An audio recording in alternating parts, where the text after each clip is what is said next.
Jeff and Jeremy in the morning on 93.3 KZOZ. All right. Playoff time, and we got Broncos, Seahawks, and a Charger.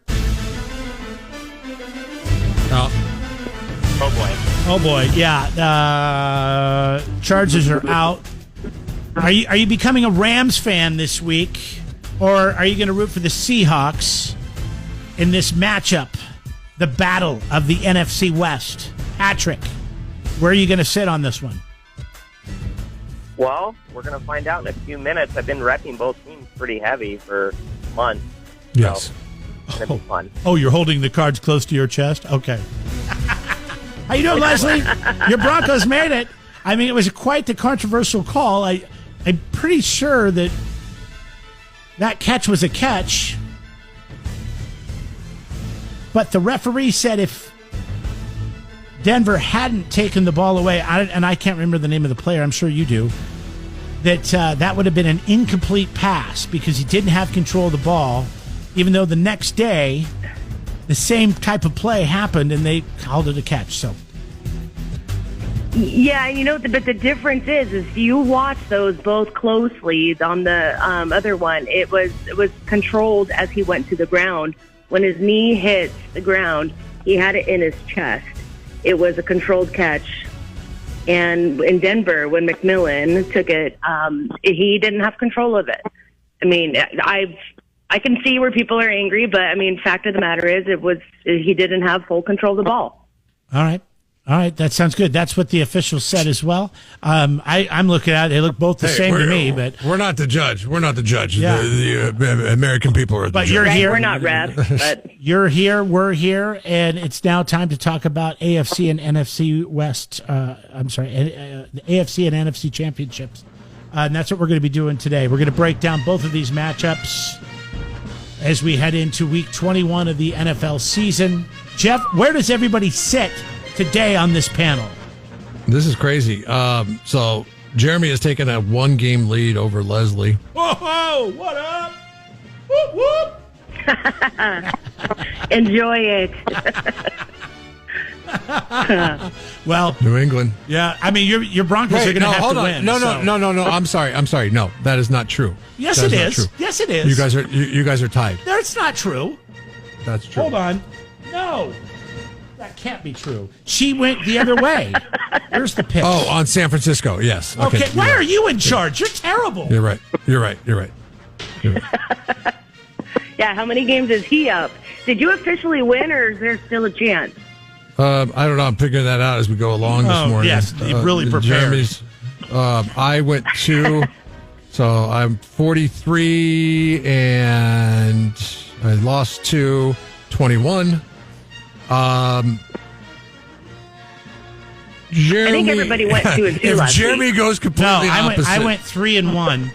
The only game I missed last week that's was great. Chicago because I was the one that took the Patriots. Oh, you did too. Yeah, she took the Patriots, But you she took the San 49ers, Francisco so you're 2-2. and Chicago. Jeff's 2-2. Yes. Jeremy had the best showing last week, and he'll be picking first and give us his rationale. Now I'm going to tell you this, Jeremy. The only way you can win Is if he takes the Rams. is to pick opposite of me. Now, because I have a lead, I will be willing to pick first if that's the strategy that you want to play. Nope, because I'm going with who I'm going with. I don't care about winning. I want to be right. It's more important to be right than to win. Well, if you win, you're the ultimate And I'll right. tell you why. Because we're not playing for anything. If there was money on the table, you're right. I would say I don't care if I'm right. I want to win. But we're not playing for anything, so except for pride. So I want to be right. So we'll start. Pride. Yeah. So this is the You're scoreboard. gonna have to hear it all year. Jeff is in the lead, 43-21. Then Jeremy's 40 and 24 on the season. Leslie's 39 and 25 on the season. And Patrick is a nice round 500 at 32 and 32 on the season. Let's do it, baby. Just like the Chargers in last. Sorry. All right. So here we go. All right, we're ready. Let's do this. All right. Look at me picking Denver, first. New England. This didn't happen very often. Remember last year I stunk so bad that I had to give up my position to listeners every week. I was so bad at picking. I went to work. I studied. I did 2-a-days. And now look at me. Got You're a in second chance at place. it all. You're in second place out of 4. Good job. All right, we'll start with New England. Jeff, what are the numbers on this? Did you? New England is 4.5-point favorite over Denver at home in with this a rookie game. bench quarterback. Yeah. No, he's not a rookie. He's definitely not a rookie. He's been around for a while. Has he? I don't even know his name. Yeah, not a rookie. Hadn't played in a couple of years. Oh. Somebody texted in yesterday. I'll have to find that text. We had to name him Jared Stidham fan because he was touting all the Stidham stats fan on Jared's. facts? Yeah. Stidham facts? Let's see. Drafted by New England Patriots, weirdly enough, in the 4th round of the 2019 NFL Draft. Okay. All right. Mm-hmm. All right. So 4.5 points. New England's favorite going into Mile High to play the Broncos. Both teams 14-3. The Red Zone Nation likes New England 74% to win this one. And I mean, in the situation that I feel so bad for Bo Nix and the Broncos. But I probably would have picked New England anyways because that was my prediction, 6-8 weeks ago, that it'd be Patriots Seahawks in the Super Bowl. So I like the Patriots in this one, Jeff. I too like the Patriots in this game, only just because, and I don't know. I actually have more faith in the Denver Broncos being able to pull a rabbit out of their hat against the Patriots with playing YOLO ball than if they were to play regular ball against the New England Patriots. Although they are the comeback kids, and Bo Nix is the ultimate comeback kid. But I feel as if, though, you get a couple, I said this yesterday on the show, get a couple touchdowns out of some trickeration with Jared Stidham, and then all of a sudden, you're like, okay, we just need to hold pat, and you got the defense to do so, but I still am going to take the Patriots. Patrick, I think you're up next. Leslie's up next. Oh, is she? Sorry. Okay, sorry. Yeah, Leslie. Oh, is it me? Yes. Well, Patrick picked ahead of her the week before, and they tied. It doesn't matter. I'm terrible. This is 3rd and 4th place here. I know, but I like to be right, and I like Jeff to be wrong. So, but that's fine. It's ladies There you first. Well, I don't think it's any surprise that I am still going to go with my Broncos. Why? And Why here's would you do that? Why? Because defense wins championships. And you guys should know better. You rehearsed that. I know you're like, they're going to ask me. I'm going to say this. All right. It's true. No. Here's, Yeah, of okay. course it is. So Stidham, yes, we know he hasn't played a lot. I did watch him in preseason, and yes, I understand that's against second string team, but he was actually really good. He's stepping into a really big, game. Obviously, it's going to be a ton of pressure. It's a good opportunity for him, especially like Jeff said, against the team that drafted him. It kind of sets it up for a fairy tale ending, which I love. The storyline is J.K. impressive. Dobbins back. I believe he's been practicing. He looks good. They have to have him fully rostered by Saturday, but I think they're going to bring him back, and that's going to give the offense, the rushing game a boost. So if they can control the ball, rushing, the pressure on May, he's been sacked 10 times in the last couple playoff games. That defense, that pass rush is going to be all over him. And you know how many times the Patriots have won in Denver in the playoffs in history? 0? Anybody? Zero. How many times have they played? It's not going to happen this weekend. Denver's going to win. It's going to be, they're even going to cover the spread. I'm even going to go that far and say they're going to win by 6. How many times have the Patriots played in Denver in the playoffs? Oh, gosh. Once. Well, in the playoffs, I'll find out. that's a good, 4 times. 4 times? In the playoffs, they've played 4 times. Okay, Yeah. all right. That's a legitimate. Well, I tell you, argument. that was a really nice story, Yeah. Leslie. It really was. It really actually is, and I believe many facets of very what you sweet. have to say. I really do. It's so hard with the backup quarterback. Backup quarterbacks have made it to the look at Doug Williams. I mean. All right, let's come back down to earth. It's so set up. It's what an opportunity for this guy. Obviously, I love my Broncos, but it would be such a great story if he just came in there and won This the is game. the perfect example of me making a pick and then rooting against my pick. I will be rooting against my pick. I want to see the Denver Broncos win. I do. All right, Patrick. It's going to happen. Yeah, well, especially if your Seahawks win, you probably want to face you want to face him in the Super Bowl. Yeah, because at least I probably would too. We'll have tape against the guy because that's not 2 years old. Is Patrick buying what Leslie is selling? I mean, imagine going on the radio and just being a blind homer all year. Who would have the audacity?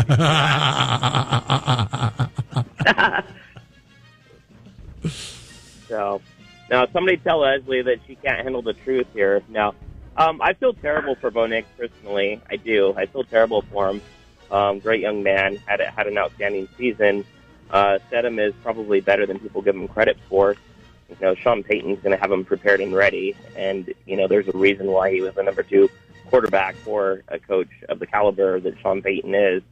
But at the end of the day, the Patriots are a top 5 offense and a top 5 defense. That is very rare to find. I think it's going to be difficult for Stedham to move the ball on that defense. And I think the Patriots are going to do it. We're going to go with the Patriots in the road game. Yeah, I think we're not really talking about the Patriots. They have a pretty damn good defense too. So against a quarterback that's not used to being in there, who I still haven't heard of, but apparently he's been around a long time, and we found that out. So good luck to the Broncos. It would be a great story. But Leslie, we need to hear your hee-haw, whatever it is that a Bronco sounds like. Well, you guys heard my Bronco last time, and it was terrible. So this time I'm going to do something else. And so you guys remember when the Broncos first won the Super Bowl, Bolin lifted up the trophy and said, "This one's for John." Then he lifted it up the next time and said, "This one's for Pat." They're going to lift it up this weekend, the championship, AFC championship, and they're going to say, "This one's for Bo." Okay. All right. Okay. When we come back, we'll break down the Rams and the Seahawks. That's the 3:30 afternoon game on Sunday in Seattle. It's the Red Zone Challenge, brought to you by Be Right There Heating and Air and the Poorhouse. Jeff and Jeremy in the morning. You hear that? That was the ambulance backing into Lumen Field in Seattle to take Puka Nacua to the hospital after he breaks his leg. It's Jeff and Jeremy here. This is the Red Zone Challenge. You're rooting for injuries? I'm not. You. I'm. It came to me in a vision. It was a vision. That's a terrible vision. I hope it doesn't happen. I really don't. I know, Ram fans. I'm just kidding. All right, here we go. You do have a couple of birds here, though. I think the likelihood would be more Stafford, like a vertebrae or something like that, than Puka. The back? The vertebrae? Yeah. Well, that's terrible. That's what we all thought coming into the season. They're like, his back hurts. We're like, okay, we're waiting for the ticking time bomb to explode, and it never did. I want to say, going into the season, they predicted the Seahawks had a 4% chance of winning the NFC. I think the 49ers were like a 39% chance, and the Rams were a 34% chance. Cardinals were whatever the difference is. But that's not what we're looking at. We're looking at Rams, Seahawks for the NFC title. Both teams, Seattle's 14-3, Rams are 12-5. Red Zone Nation likes the Seahawks. 77% picking Seattle to win on Sunday. What does Vegas say, Jeff? Vegas says the Seahawks are a 2.5-point favorite. All right. Little different. That was what it was last week, right after the win. So that would be the widest gap in this series this year between the two teams, as the Seahawks lost by 1 and the Rams lost by 1. I was in Sacramento, big Niner country. Oh no, Seahawks lost by 2. Sorry. And I was flossing Seahawks pants. I had a sweatshirt on. I should have wore the hat. The airport, man, I didn't know if I was going to make it out of there without getting attacked, but a lot of dirty looks. A lot of you're going down. This was on Friday afternoon after we did the show. I flew up, and obviously that didn't happen. I don't think anybody saw what the result was going to be. I mean, it was just incredible to be a fan, and on the opening kickoff to run it back, and it set the tone right there. Now they're in the NFC Championship. The Rams This is the scariest team for a Seahawk fan, I think, to be there because the toughest team they played all year. The way the last meeting ended up was almost ridiculous, right? I mean, it was that Charbonnet walked over, picked up the ball. They gave him the 2-point conversion, which sent it to overtime, and then the only team to win by 2 in overtime. The first time it's actually been done. With a 2-point conversion. Yeah. 3:30 on Sunday. I'm going with the Hawks. The defense, they have it all. The offense and the special teams now with Rashid Shaheed. Will he run back another one? What's Vegas saying on that? You play the sports table, the sports book, don't you, Leslie? You looked at any of those odds that Rashid Shaheed runs back another touchdown? Yeah, you can do there's other, like apps now, like Prize Picks and stuff that are, you just pick individual players instead of team overalls. And I'm sure his stat is to get wait, who are we talking about again? Rashid Shaheed. He's the guy I was making a note. The Seahawks picked up halfway through the season that runs the ball back on kickoffs. Oh, that would pay well. If it is an option, then I bet you get good odds on it. All right. Yeah. Who do you like, Jeff? I feel like this is going to be a game that is heavily influenced by the home crowd. This is a thirsty home crowd. Being a fan of the Seahawks, it's been 11 years since the NFC Championship game has been played. We remember the last NFC Championship game that was played in Seattle. That was the Packers really remember it. Aaron Rodgers really remembers it. And the Packers were kicking our butts and found a way to come back into it, and it was probably fueled by the home crowd. I feel like the edge for a number 1 seed is having home field advantage. And that's the only thing that differentiates these two teams is a little bit of an edge. That's it. It played true in L.A., it played true in Seattle, and I think it'll play true again in Seattle on Sunday afternoon into the evening. So give me the Seattle Seahawks. Leslie?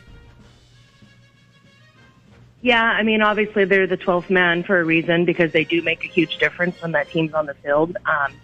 You guys have not brought up the fact that you're without Charbonnet, which is a huge loss. We're not talking about that, Leslie. We got a hidden weapon, and you're gonna hear George Holani's name, and you're gonna be like, about Bo Nix. You're gonna be not that big, but you're gonna be like, who's this Holani guy? I'm gonna get a text from you. I know on Sunday afternoon you're gonna like Holani. Oh my gosh. Oh, that's funny. But I am going to go along with you guys, and I am going to take the Seahawks because I think that spread is dead on nuts. I think that it's going to come down to a field goal. These teams have played twice this year, as we know. Their first time was 2-point difference. The last time was 1-point difference. It's going to be so close. I think whoever has the ball last is going to kick a field goal to win it, and I think it's going to be the Seahawks. Patrick. Yeah, this one's really hard for me because I've been touting our Seahawks for months now with you guys. And then just a huge fan of Puka and Stafford. I mean, watching Puka play football, it's like watching that cop on The Predator, man. That guy's just relentless. He never stops.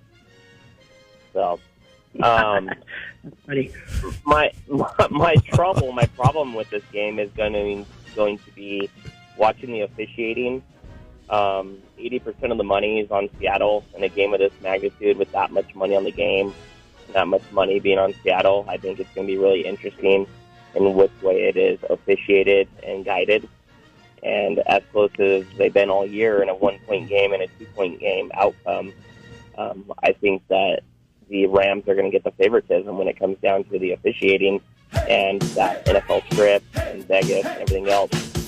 Sometimes the play on the field is overridden by those items. And so having said that, I'm going to have to go with the Rams. And it's going to be a fun game to watch. We'll see what happens. Yeah, a good way to distract from piss-poor officiating that benefits the betting line all season long is to make sure that your MVP gets to the Super Bowl, right? That's correct. Oh, I knew the Rammet was coming up.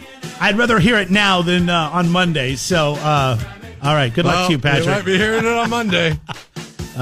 Wait, he's got to do a lone wolf ram. That's one of the reasons why I didn't take him, is because I thought I was going to be the only one. Didn't want to have to do the lone wolf.